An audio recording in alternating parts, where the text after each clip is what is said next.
Prince Al-Walid bin Talal bin Abdulaziz Al Saud Center for American Studies and Research, KSAR, is very happy to welcome you to this event on the futures of Black radicalism, which is the title of a book that was just published, but also, of course, what our speakers will be talking about. Before I introduce them, Alex Lubin and Greg Burris, I'd just like to remind you that KSAR is also sponsoring another event on Thursday, October 5th. That's at 5 p.m. in College Hall in B1. So that one, Mustafa Bayumi will be giving a public lecture on how does it feel to still be a problem, writing about Arab and Muslim Americans since 2001. So we hope you'll be able to attend. So this new collection of essays that's edited by Alex Lubin and Gabe Teresa Johnson is about, obviously, the futures of Black radicalism. And they make the claim that Black radical politics is linked to anti-capitalism, that it's internationalist, and really I can't imagine a subject that's more urgent right now for people to be discussing. So it's a tribute to Cedric Robinson, a scholar that Greg actually worked with, and it studies new Black resistance movements and their connections to each other across the world. I will let them actually flesh out all of that much more. So both of our presenters tonight are tied closely to AUB. Greg Burris is currently an assistant professor of media studies in the Department of Sociology, Anthropology of Media Studies. And his writing has appeared in other publications such as Cine Action, Cinema Journal, Electronic Intifada, The Guardian, and Jadalia. He's working on his first book, The Palestinian Idea, Film, Media, and the Radical Imagination. Alex Lubin directed the Center for American Studies and Research for 3 productive years.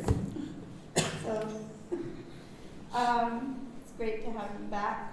He's currently a professor of American Studies and also the interim associate provost for faculty at the University of New Mexico in Albuquerque. His scholarship engages African diaspora studies, Black studies, and transnational American studies.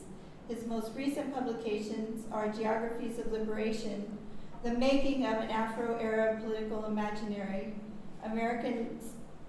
that's one book, American Studies Encounters the Middle East, with Marwan Crady, who's also here, and this book, The Futures of Black Radicalism. So I have some copies of the book here that I'm going to just pass around for you to look at. And because of an agreement with the AUB bookstore, we aren't actually allowed to sell these books, but we plan to donate a copy to the AUB library. And I'm also just going to give away copies. If you'd like a copy, please just put your name in a little box that I put over here by the door, and we'd love to give you a copy of the book. Okay, and share it with your friends. So, thank you so much. All right, thank you. Thanks very much. It's great to be back in Beirut and to see so many friends here. Before I talk about what's in the book, I want to just talk briefly about how the book came about. And as was just mentioned, it's a co-edited volume with Gay Teresa Johnson, who is a professor of African American and Chicano studies at UCLA.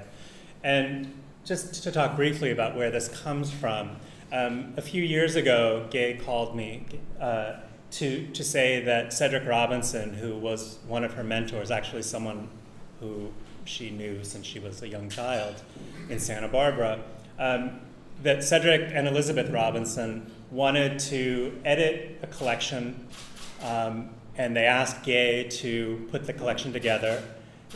Cedric and Elizabeth wanted to choose each of the authors based on sort of emerging scholars, rising stars like Greg, and established superstars in the field like Angela Davis and Robin Kelly, and wanted them to engage with Cedric Robinson's work.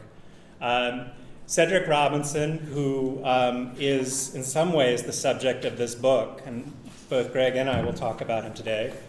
Here's a photo of Cedric, is a scholar in Black studies who, for those who work in the field and who read his work, he's a superstar in the field. He is the person, when we think about who is the W.E.B. Du Bois of this generation, I think we think of someone like Cedric Robinson.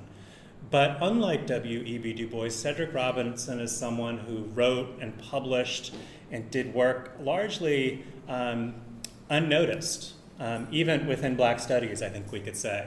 I mean, certainly there was a large following of people who read his work and talked about it, but for most of his life, Cedric Robinson went unnoticed. And Cedric wrote several books, but the one for which he's most famous, and not to take Greg's topic here, but the book Black Marxism, which is a book, as I'll mention in a moment, people who don't read it but cite it think it's a book about Marxism. And it's actually not a book about Marxism. So it's we'll talk about that in a moment, but that explains the cover of this book, which Verso did. So Cedric Robinson passed away before the book came out. He passed away last year. But Elizabeth Robinson contributed at the end tremendously. And both she and Cedric wrote together the preface for the book.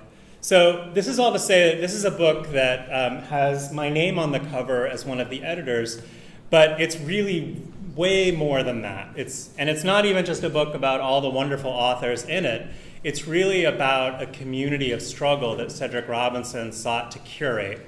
But also it's about a tradition that Cedric Robinson, more than any other scholar, really helped name and describe for several generations of scholars to come. So with that said, I want to talk today about sort of the introduction to the book, talk about what the project is about, and talk a little bit about how the book is organized. It is difficult to discern today what is new and what is old about the present political conjuncture of political forces in America today. It appears that white supremacy has been given national sanction by the President of the United States as white supremacists march with lit torches in Charlottesville, Virginia, as Klansmen like David Duke feel newly emboldened by this president, there's some seats over here, by the way, as the so-called alt-right fascist movement rears its head at U.S. institutions of higher education.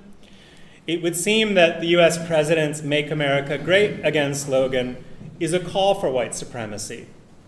But it's not just the president's speech nor the newfound publicity of the alt-right nonsense that is most disconcerting, in my opinion. This administration is actually doing things, not just saying things. It's rolling back civil rights gains in the area of voting rights, for example, and in election districting. It's gutting environmental protections that impact the poor and people of color. It's scaling back social welfare programs like Medicaid that impact the poor and people of color the most. It's erasing restrictions on policing, funneling resources into private prisons, and reinstituting some of the most heinous legacies and policies of the old war on drugs, a war that is better referred to as a war on black people and the poor.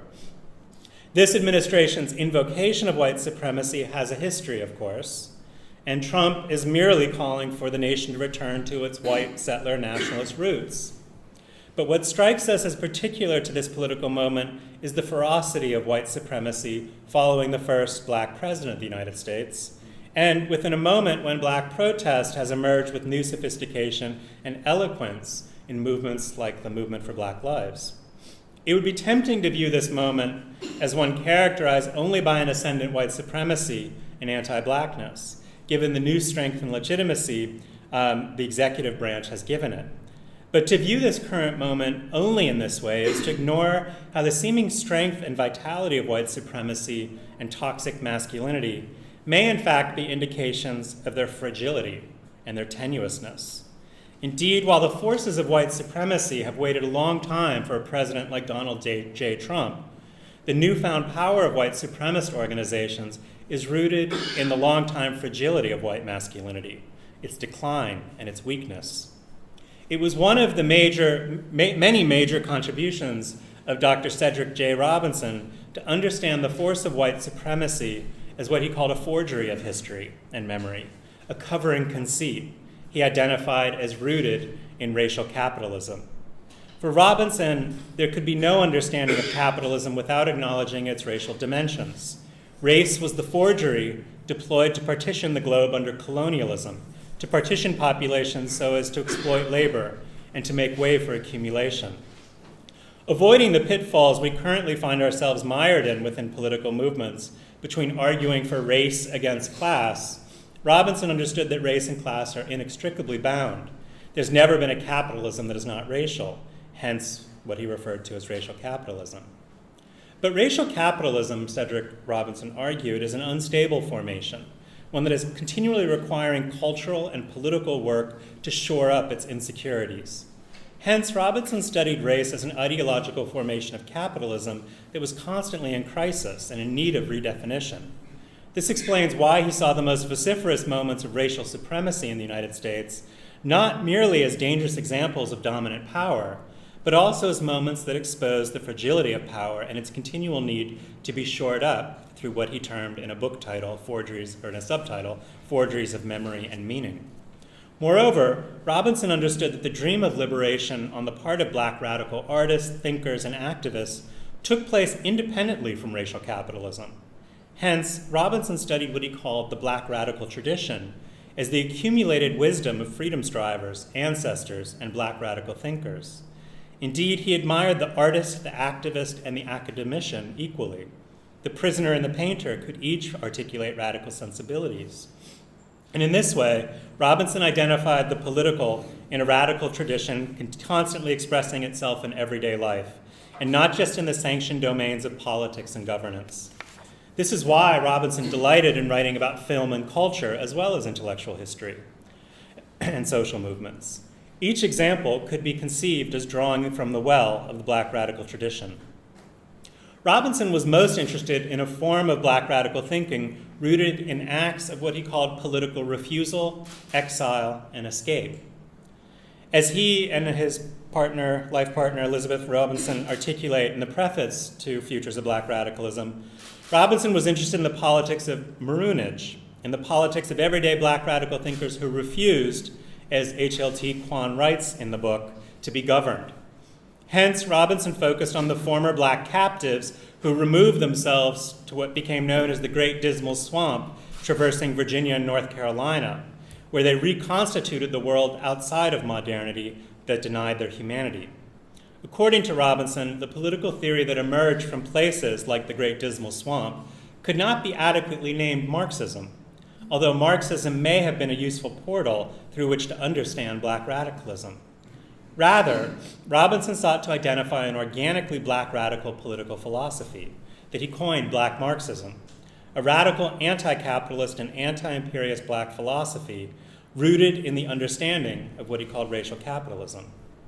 Although he was engaged with Marxist thought, Robinson's project ultimately critiqued Marxism's elision of Black radical philosophy. While Marxism can be and has been a useful portal through which to envision a political future, dialecticism preceded Marxism, Robinson argued, and the Black radical tradition has had to contend not only with the totality of domination under racial capitalism, but also with the limitations of Enlightenment philosophy to adequately explain the force of racial regimes. Although Marxism had seemed, for a time, to be a useful theory for Black liberation, Robinson wrote in the preface to Black Marxism, ultimately, quote, Marxism's internationalism was not global. Its materialism was exposed as an insufficient explanator of cultural and social forces. and its economic determinism too often politically compromised freedom struggles beyond or outside of the metropole.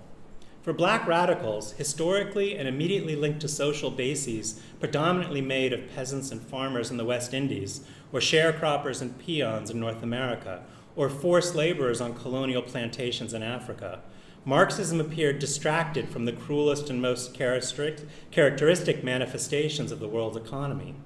This exposed the inadequacies of Marxism as an apprehension of the modern world. But equally troubling was Marxism's neglect and miscomprehension of the nature and genesis of liberation struggles, which had already occurred and surely had yet to appear among these people. Given his criticisms of Marxism, which I can go into later, and perhaps Greg will as well, it is perhaps ironic that black Marxism has come to represent Robinson's enduring scholarly legacy. And yet, this magisterial study is neither a story of Marxists who were black, nor an intellectual history of black male radicalism, despite the fact that some readers have wished it so. These errors mistake Robinson's purpose, and worse, suffocate the lifeblood of Robinson's subject, the black radical tradition. Where Marx believed the potential for revolution lay in the European proletariat, black Marxism grants historical and revolutionary agency to the black radical subject, placing the start of the project of liberation before capitalism's development. Furthermore, black Marxism's radical approach revises what Walter Mignolo has called the geopolitics of knowledge by locating black radicalism outside of the Eurocentric core. And in this way, Robinson accounts for the making of racial capitalism in feudal societies external to Europe, while placing revolutionary agency in the hands of black freedom thinkers often struggling to escape Western civilization or to reject racial capitalism altogether. Rendering the black radical tradition meant shifting the scholarly gaze beyond Eurocentrism, but it also meant forging new methodologies for writing about communities of struggle that might focus on intellectuals, but only insofar as the intellectual was part of a larger collective. While black Marxism focused on radical thinkers and activists like W.E.B. Du Bois, C.L.R. James, and Richard Wright, it did so to offer neither purely intellectual history nor hagiography, but rather an enactment of the black radical tradition that viewed individuals as products of historical forces and radical social movements. Hence, Robinson identified the struggles and people surrounding Du Bois, James, and Wright, whose collective actions provided them with the theoretical insights required to imagine freedom. Marxism, he said, became a staging area for their immersion into the black radical tradition when they began to study the anti-colonial and revolutionary struggles of Africa, the Caribbean, and the Americas.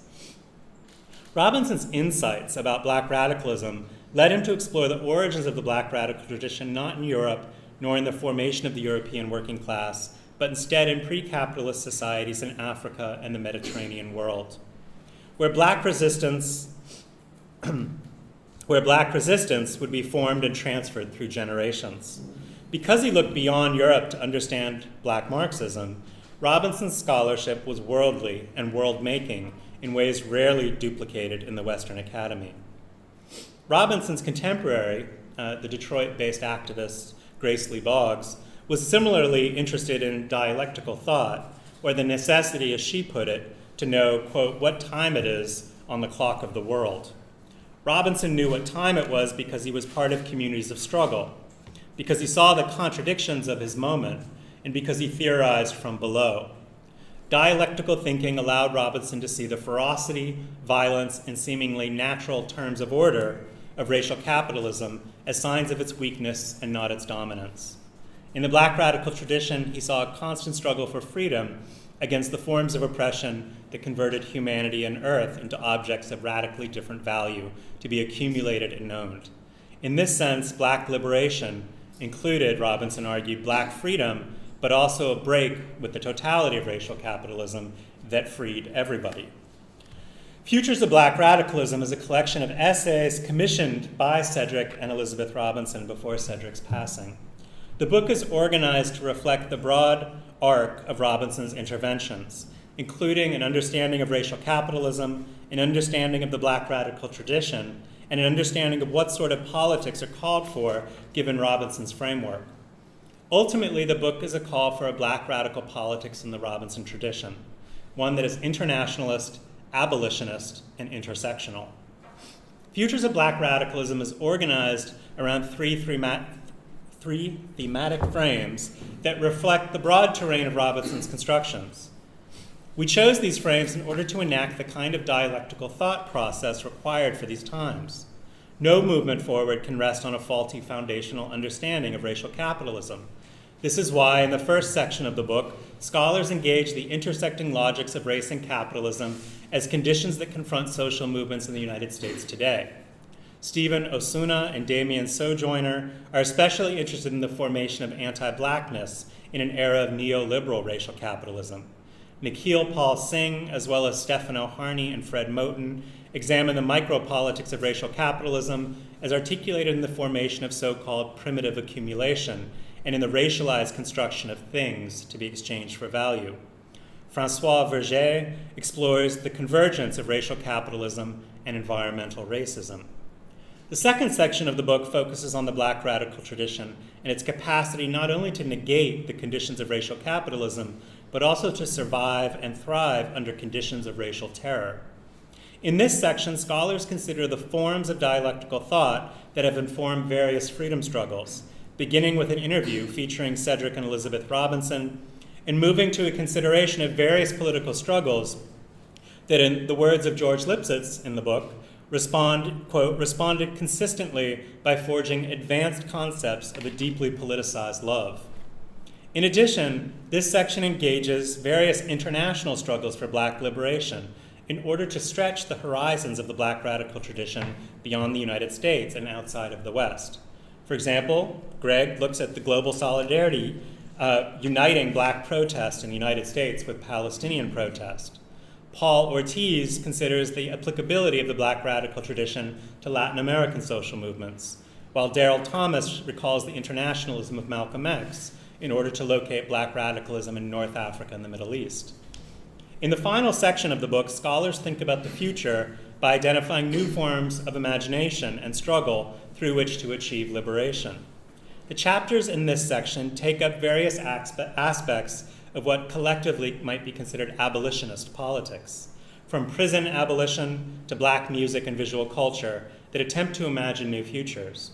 For example, Helen Kwan explores the concept of ungovernability through the figure of the fugitive and the Afrofuturist. Avery Gordon, reprising a talk she gave at a COSAR conference, analyzes the aesthetic politics of Black radicalism in 3 recently commissioned works by African-American artist Glenn Ligon, a series titled Call and Response. Shauna Redman and Kwame Phillips curate a sonic mixtape of Black liberation music, while Ruth Wilson Gilmore, who sadly couldn't be here today but was planning to, outlines the possibilities of abolitionism given the present conjuncture of incarceration and policing. And finally, in this section, Angela Davis discusses the possibilities for new political imaginaries linked to the social movements of the 70s. There are 2 afterwords, one by Erica Edwards, a former student of Cedric Robinson's, who returns to what she calls Cedric people, in order to demonstrate the communities of fate and kinship that sustained and enlivened Robinson's study of Black radicalism. Robin Kelly focuses on the ancestors who created Robinson's worlds. And together, Edwards and Kelly's afterwards enact the Black radical tradition by excavating a history of friendships and familiar relations that helped Robinson think critically. These pieces remind us how love and kinship, often some of the most significant forces available to us, can be transformed into powerful actions in the service of a just future. In all of his writings on the Black radical tradition, Robinson revealed with great care and precision, and with great care the precision with which Black freedom fighters discern the fractures in regimes of racism and state power. He archived their commensurate insurrections, seen and unseen, as evidence of an uncompromising struggle to end tyranny and oppression. The endurance of these practices has done more than bolster the courage of Afro-diasporic people. It has commissioned imaginaries and generated epistemologies that have shaped radical intellectual traditions across the world. It is our hope, mine and Gay Johnson's, that this book will help inspire a greater consciousness of the specific inheritances of the Black radical tradition. The futures of Black radicalism depend on it. Thank you.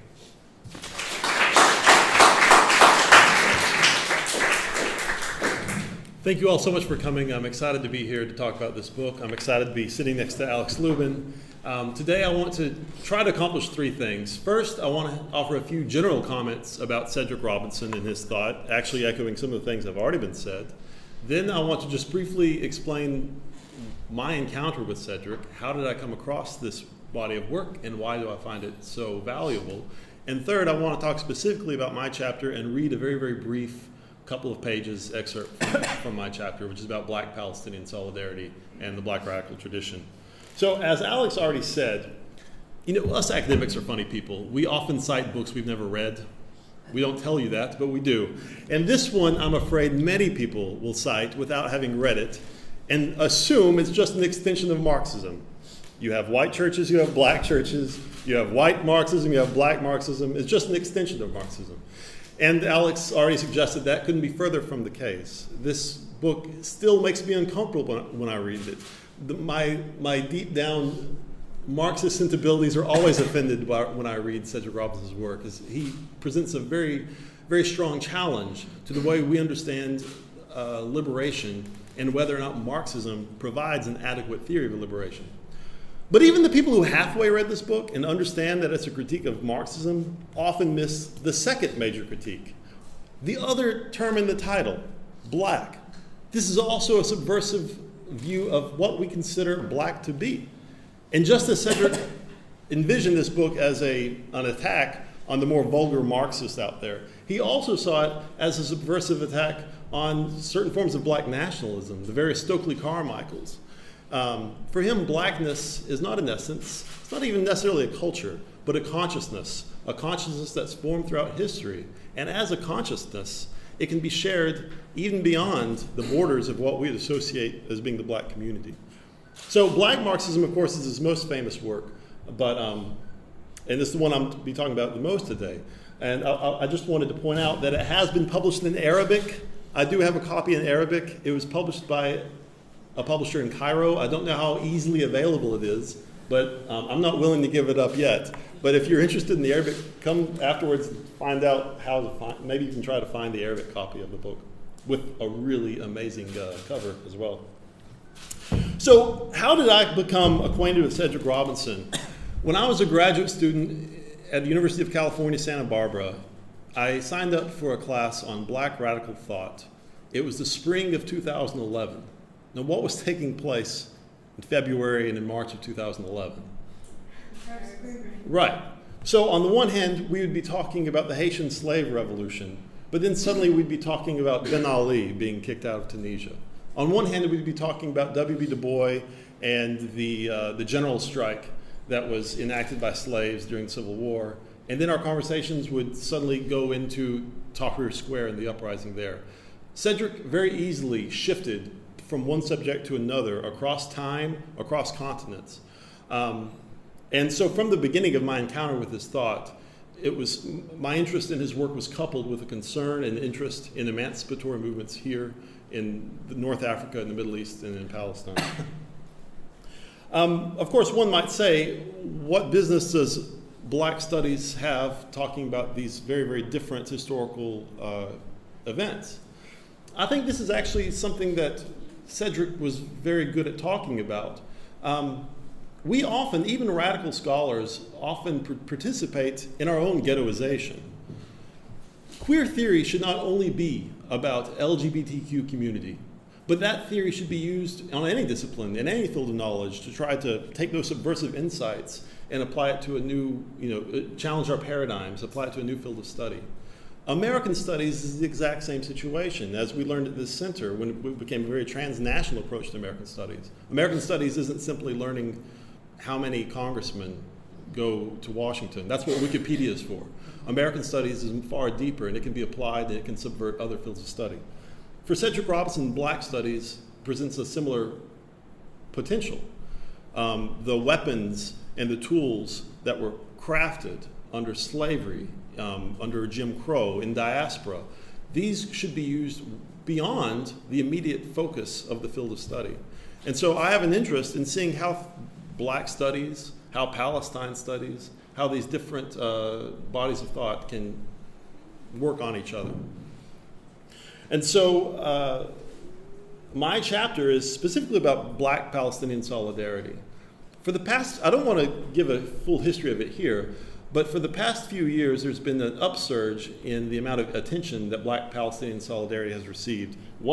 Just to advertise for you, one of the most important books on this subject is by Alex Lubin. If anybody wants him to sign his copies later, I'm sure he will.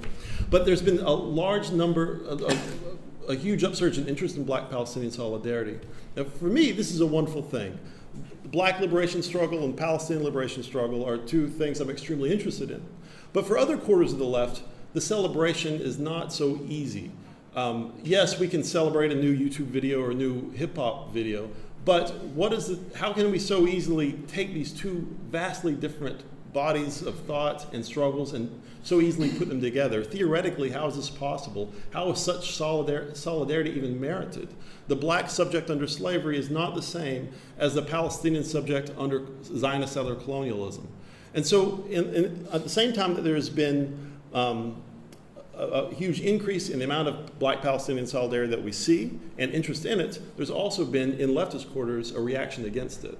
And I think Cedric Robinson's thought provides us with theoretical tools to try to give a theoretical grounding to such demonstrations of solidarity. So in my chapter, I look at Robinson's intervention, I try to understand what he's doing theoretically, and I try to, show how Black radical tradition can speak to Palestine studies, and also briefly signal different ways that it can help ground Black Palestinian solidarity. I'm just going to read a brief portion of the chapter here for you. A roadblock confronts those delving into the history of Black resistance to racial capitalism. Far too often, even the most sympathetic of historians can inadvertently complete a process in theory that the slave masters were unable to accomplish in reality.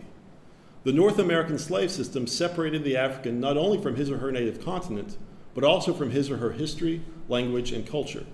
This violent cleavage was intentionally perpetrated as part of a broad, systemic attempt to transform the African into a slave, a project that ultimately failed. Despite the overseer's best efforts, the Africans resisted, from small daily acts of insubordination to the activities of insurgent leaders like Gabriel, Denmark Vesey, and Nat Turner. As C.L.R. James once quipped, the only place where Negroes did not revolt is in the pages of capitalist historians. Thus, the question that confronts us is not whether or not the Africans rebelled. Rather, the question that confronts us has to do with the source of the rebellion. The question is not whether the Africans rebelled, but why they rebelled. One possible answer lies in Western civilization itself. Indeed, many have attempted to locate the source of the Africans' resistance within the conditions of slavery. Simply put, they rebelled because they were enslaved, because they were oppressed. This is the same logic that was employed by Marx and Engels when they famously contended in the Communist Manifesto that capitalism would create its own gravediggers.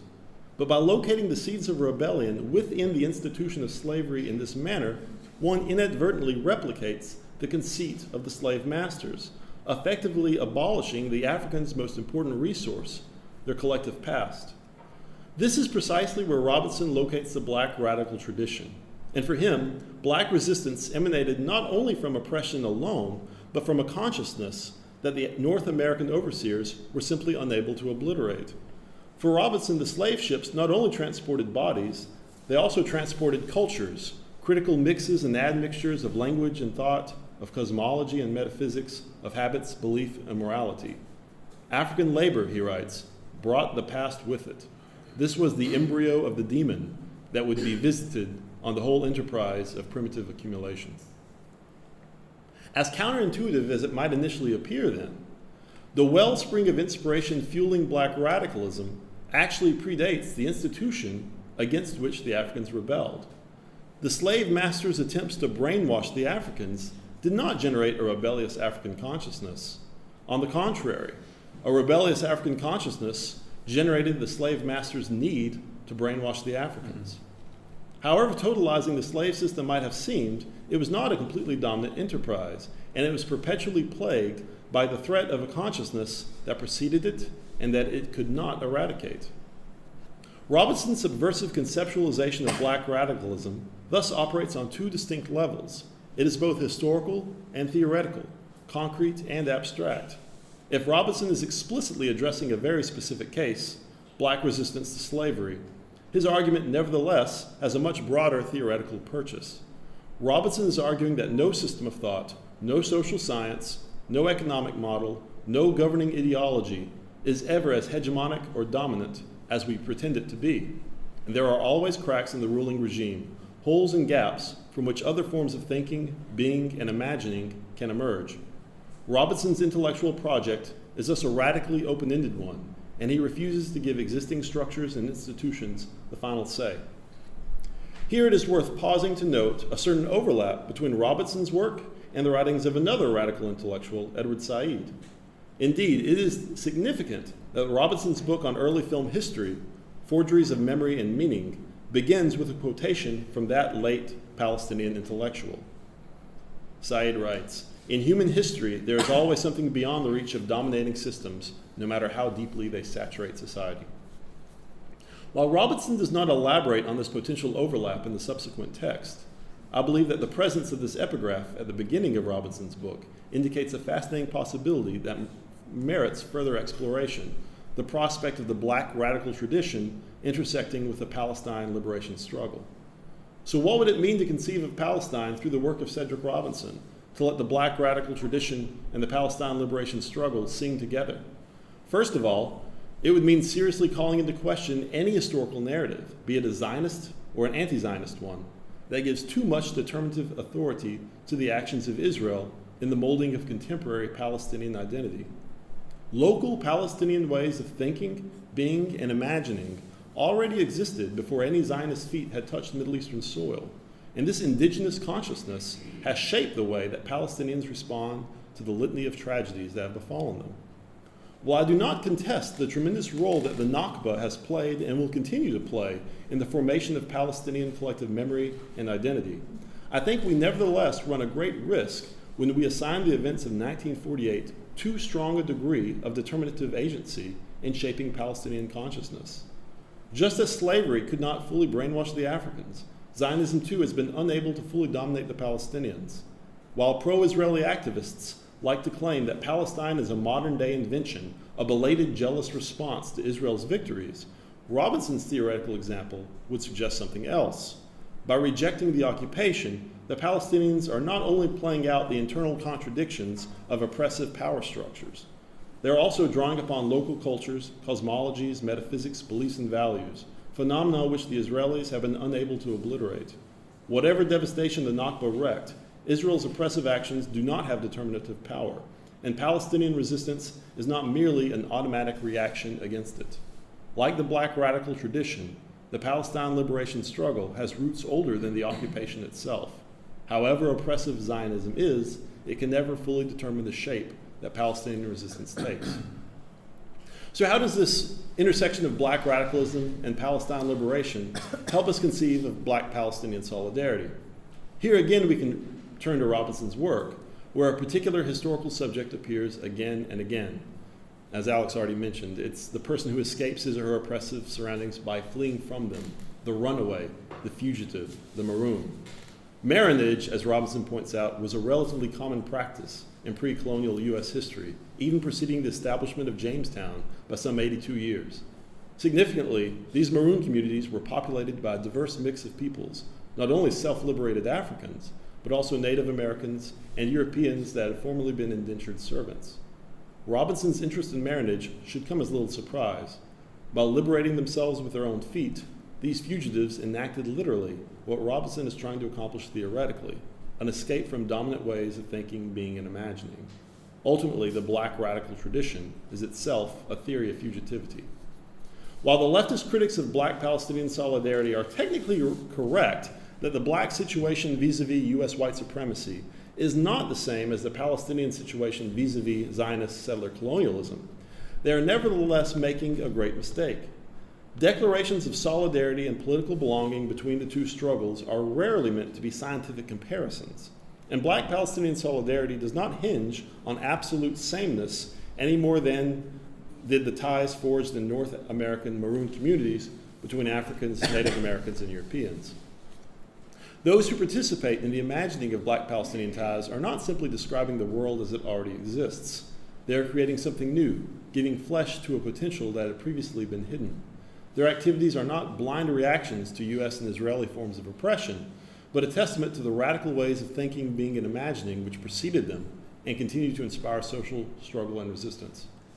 Thus, when Palestinian protesters in Hebron staged a freedom march in 2013 and desegregated their downtown streets while wearing masks of Martin Luther King Jr. and carrying pictures of Rosa Parks and Frederick Douglass, they were not simply appropriating the black struggle.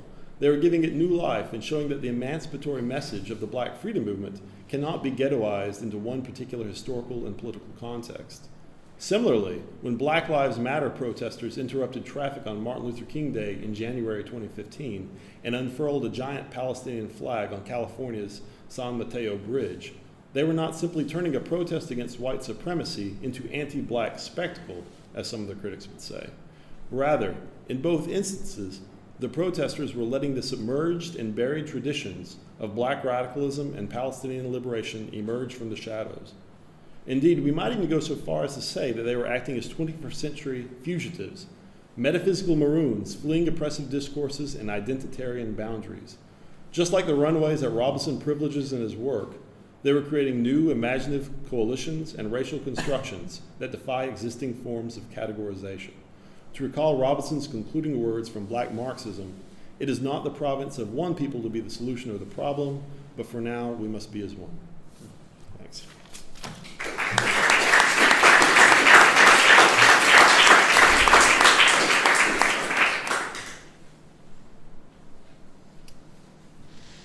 I suppose at this point, if you have questions, we'd love to hear them.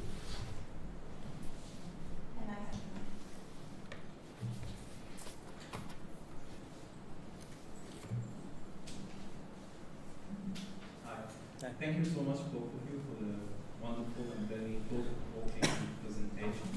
I was interested to ask you about the ways in which you envision the black radicalism relates to the work of Stuart Hall, the leading cultural theorist and black, theories or black studies. He's a key exponent of cultural studies and black studies as well. So I was interested to see how do you envision your work related to his. Go ahead. Did you say Stuart Hall? Yeah. Well, how do I begin? I love Stuart Hall. Yeah.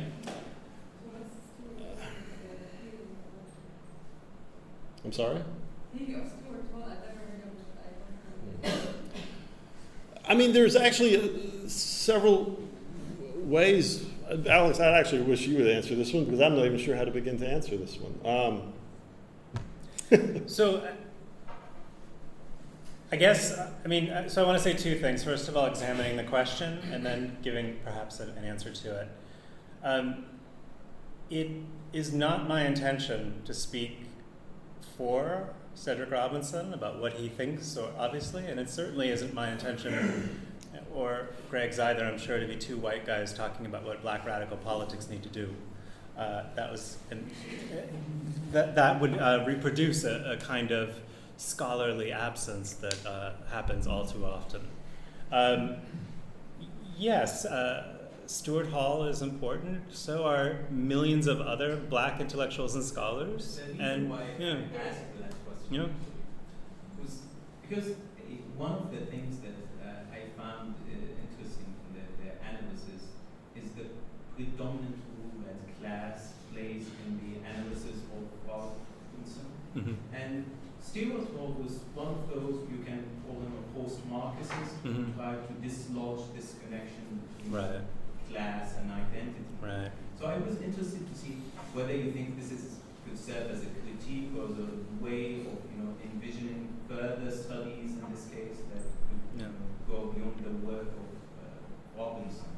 Yeah, I think Robinson was obviously engaged with people, not necessarily directly with Stuart Hall, although I assume that they knew each other, Robinson spent a considerable amount of time in the UK working in the offices of Race and Class, the magazine that largely comes out of Stuart Hall's work. But Robinson was also closely allied for a while with C.L.R. James, who worked closely with Stuart Hall in a kind of Gramscian understanding of culture as the terrain in which class politics takes place. I mean, I think they had different foci. I think that Robinson was interested in thinking about prehistories of black radical politics. That is to say, as Greg pointed out as well, kinds of black politics that are not necessarily tied to class struggles as understood as proletarian struggles. What Robinson was keen to point out was that black radicalism preceded the formation of the proletariat. It preceded the formation of European capitalism and became a resource used within capitalist structures to contest capitalism. So I think, I can't say where the boundaries are between them, except to point out now that they had different foci and they were interested in different kinds of questions. And the other thing I would say is that they were both, although Stuart Hall remained more committed to the Marxist project, obviously, than Cedric Robinson did, they both, I think, had their finger on the same problem trying to be solved. This is why Stuart Hall talks about, there are no guarantees. He tries to get away from this more determinist variant of Marxism, whereas still staying with a Marxist milieu, whereas Robinson has a decisive break.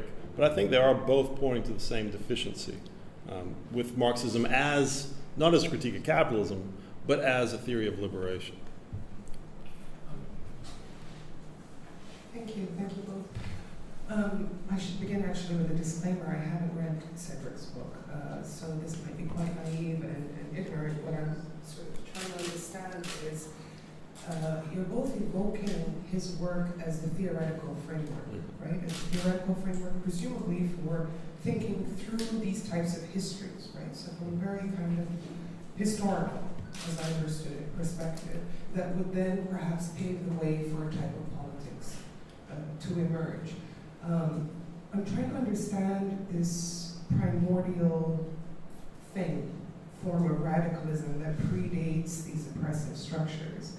Where does it stem? What are its actual tangible manifestations? What is it, other than simply to say it's radicalism? Maybe I missed it. Maybe you talked about it and I missed it. And then it being rooted or not in a specific culture, what kind of theoretical apparatus does that offer us beyond the language of solidarity? Because solidarity, of course, crosses boundaries. But then if you're really trying to think about a kind of a universal theoretical framework, and it seems to be that this issue of liberation is what is at its heart, how do you theorize that liberation across? Do you see what I'm trying to say? Yeah. I'm just trying to understand. I think one way of approaching Cedric's theoretical work is to say that, in fact, I think Erica Edwards' piece, she actually talks about this quite a bit in the book, that oppression is not the only reality, that there are multiple realities, and we should not pretend that hegemonic forms of oppression are the only ones. And you go back historically, you can find these contradictions, whereas many times people will look at history and only see one reality. Cedric is concerned to find those other realities, is when they're submerged. Now, what is this it and what's his genesis? He doesn't have some sort of creation story, if that's what you mean. But in terms of the relationship between culture and these alternative realities, these other forms of being, he also doesn't stick himself to Africa. One of his more interesting books, and also the one that's the hardest to find, is called The Anthropology of Marxism, in which he talks about pre-Marxist forms of socialism emerging out of medieval poverty movements. He spends a great deal of black Marxism even talking about the case of Ireland and such.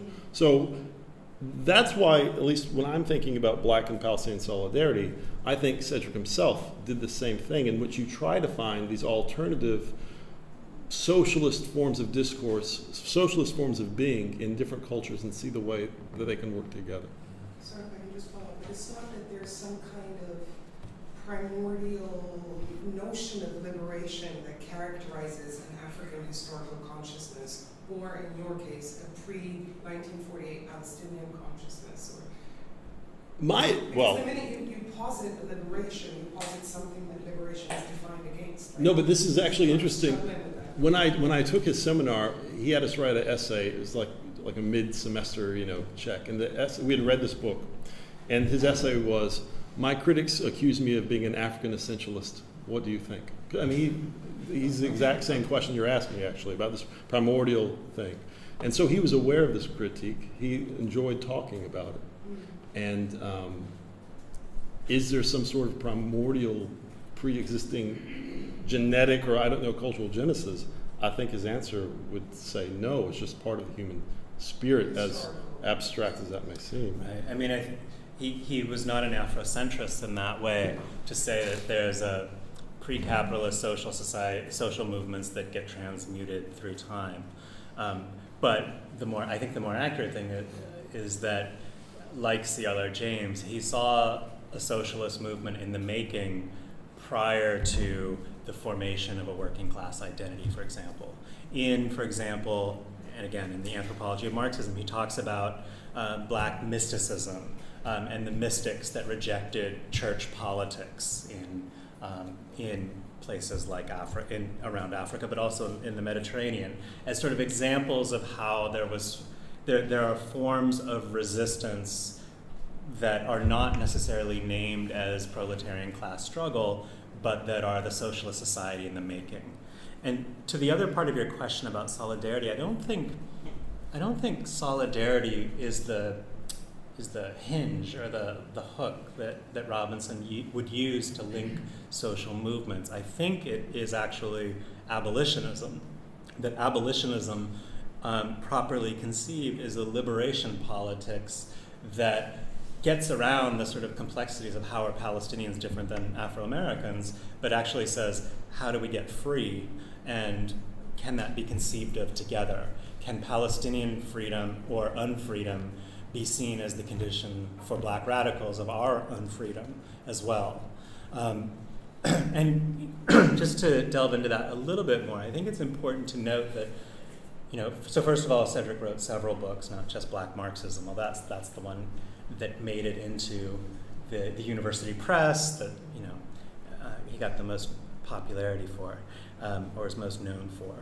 But one of the things that Cedric Robinson did with Elizabeth Robinson throughout their life together was that they ran a radio program called Third World News that was always internationalist. And Cedric grew up partly in Oakland, California during the height of the Black Panther Party. He was engaged with those politics. And so back to Third World News, Elizabeth Robinson, who's Lebanese, always made Palestine politics a central part of her activism. And it was always central to Cedric's as well. And I think, if it wasn't necessarily in his published work, it was certainly in his activist work that those connections were central to him, as well as all sorts of other third world liberation movements that he was a part of and understood as central to what he conceived of as black radicalism. The other thing I want to say, at the beginning of your question, you said that we are putting Cedric forward as a theorist. And a lot of people, I don't think, get this aspect of his book because his books do resemble mountains of empirical data, history upon history upon history. If you manage to make it to the end of the book, he says that this book, the work, was conceived primarily as theoretical discourse, but for the most part, a purposely eschewed theoretical language. For the realization of new theory, we require new history, and the practice of theory is informed by struggle. Yeah. Well, the fear I have with Cedric's work is that he is seen not as a theoretician, that these ideas that he's putting forward are forgotten, and it's just the new history that he's bringing to light. In which case, I feel like that limits how we can use his work today. And so I would hate this just to be a really beautiful obituary that we're paving for him with this book. I think his work was a life well beyond his own life. And I think the theoretical impetus of his work is one way of achieving that. Right, but theory coming out of a study of struggles and as much as possible not allowing theory to drive an understanding of social movements, but actually deriving theoretical conclusions from them. I mean, Black Marxism is a difficult book to read. It's just, the writing is very dense. And it's a book where the footnotes are a second book, right? That, the book could be seen, as I said, as an intellectual history of C.L.R. James, W.E.B. Du Bois, and Richard Wright. But the footnotes is a third book on Oliver Cromwell Cox, who didn't make it as a chapter, but in the footnotes there's way more than a chapter's worth of material about Cox and his interventions. So, yeah. Thank you. Thank you. Waleed?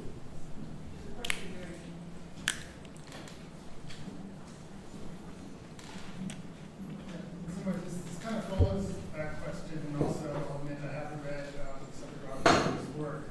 But when your description of it resonates with me very much with the work of Carl Planning.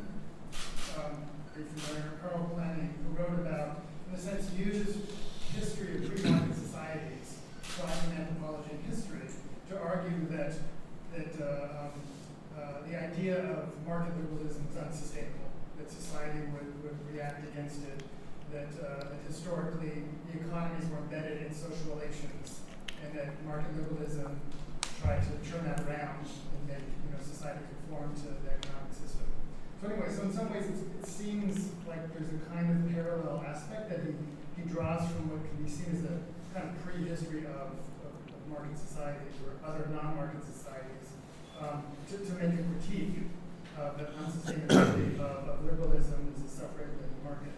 And he is seen in many ways as a kind of theorist, within political economy, within a certain strain of political economy, and often sort of misread in many ways. But there's kind of interesting resonances, and I'd almost like to read them together. I also have, if you don't have a response to that, I also have a question about, was he in the Department of Political Science, technically? Yes. I'm curious if you could say some about sort of his intellectual development. How did he end up writing what he did? What was his institutional position? Was he connected to that field, or was he connected to other fields? And what's his relationship like to African American studies and other things? I'm just kind of curious how he developed institutionally. And sort of how did he end up doing the kind of work he did? Curious where his training came from and so forth. Well, maybe you can even speak more about this than I can. I mean, he started his university career at the University of California, Berkeley, which is down the street from where he grew up.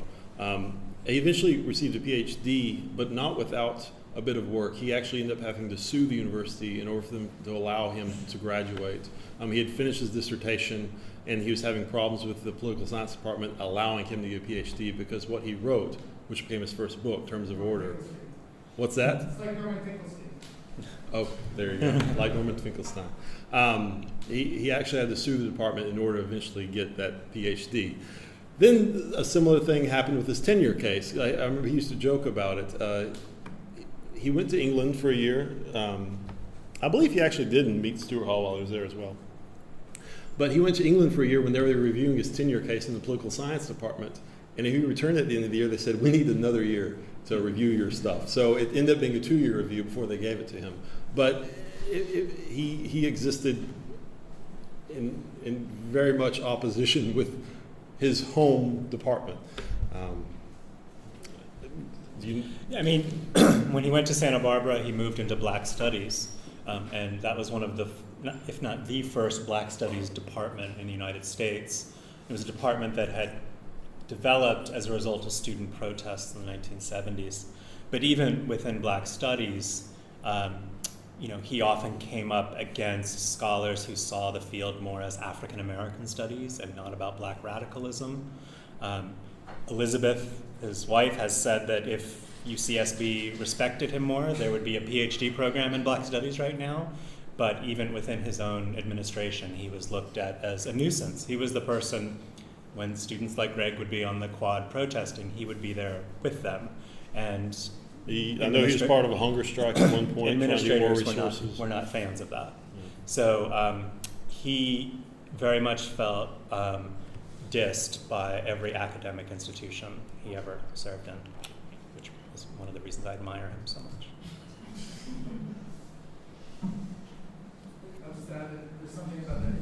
productivity of being in these kind of markets. Mm-hmm. Mm-hmm. Ali, and then you. You don't have a mic. Thank you both. I want to follow up on the two previous questions. And basically, one way maybe that you can tell us more about is what's the African in the African consciousness that predates slavery, and what's the black and black radicalism? That's the title of a chapter, so you have to read. Well, Yeah. What is this black and black race? Right. In the meantime, no, but I think it's, and how does that translate in a place like Beirut or outside of the particular locale in which those terms may have common sense that they don't carry elsewhere? Right. If I could just revise the question a little bit, because Robinson didn't write about the African radical tradition, he'd write about the black radical tradition. And so he wasn't so much interested in he was interested in studying a Pan-Africanism, but he wasn't making either an Afrocentrist or Pan-African argument about the black radical tradition. The other thing that I think is important to note that I think your question gets at, Ali, is that Robinson was an anti-essentialist who wasn't interested in saying this is black politics and this isn't black politics. Rather, he was interested in the political consciousness that emerged from a modernity that placed blacks in a certain position.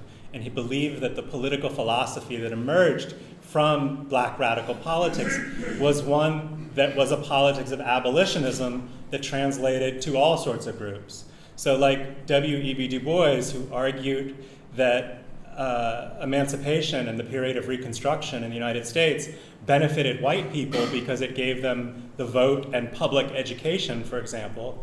Robinson argued that black radicalism, regardless of where and who engaged it, was a liberation politics for all people. And I think Greg, correct me if you think I'm wrong about this, I don't think he ever delved into who is and who isn't a black radical or what's black about it. Now,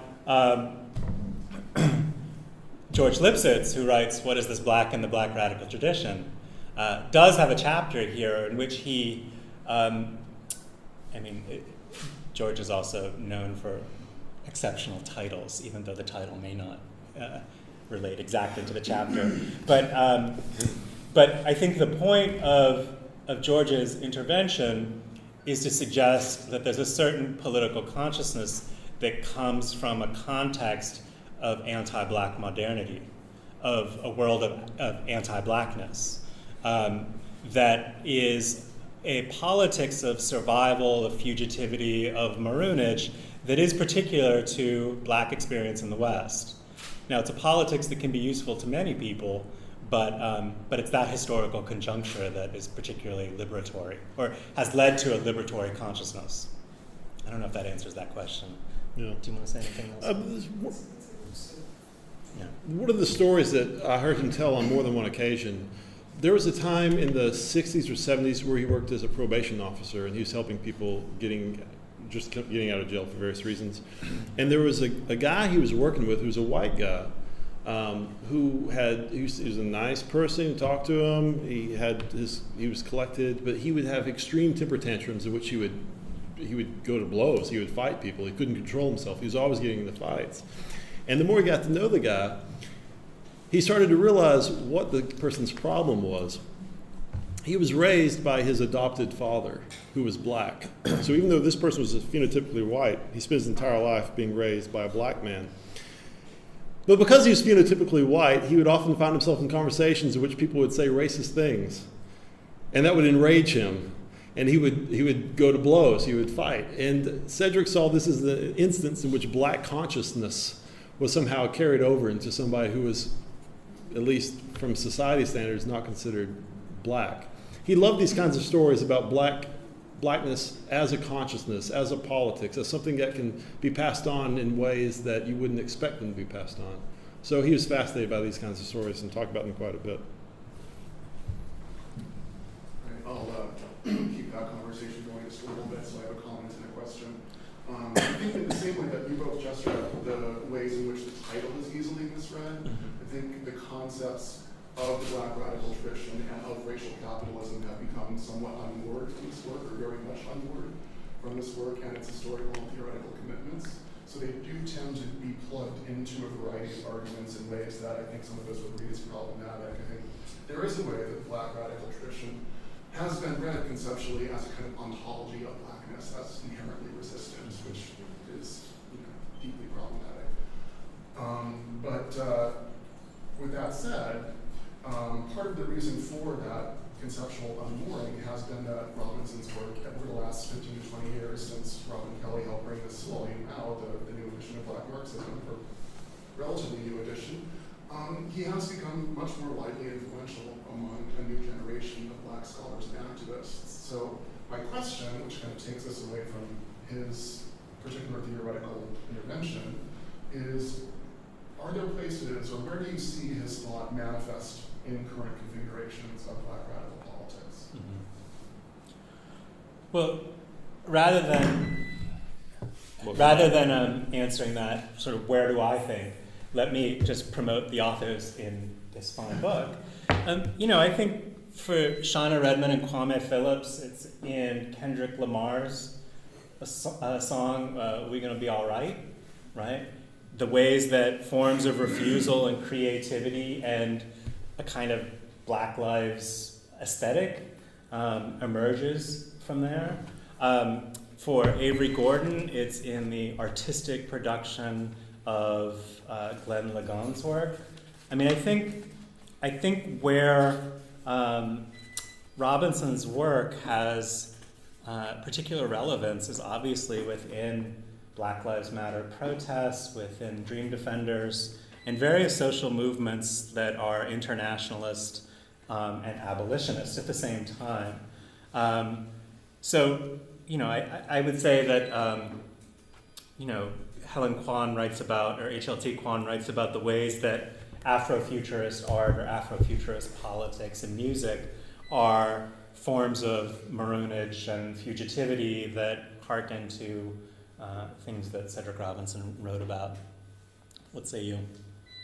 I'm reminded of the quote in Stephen Osuna's chapter. Stephen Osuna's the first chapter. He quotes at length from a workshop that Cedric was giving at some point, and one of the main questions that Cedric implored his audience to follow was, what is the noise? What is the noise of 2013? What is the noise of 2017? Listen to the noise. And that's where he'll discover the radical politics.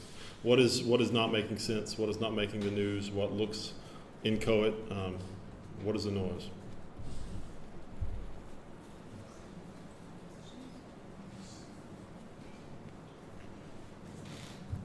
Should we end on that note? Thanks for coming, everyone. Thank you all.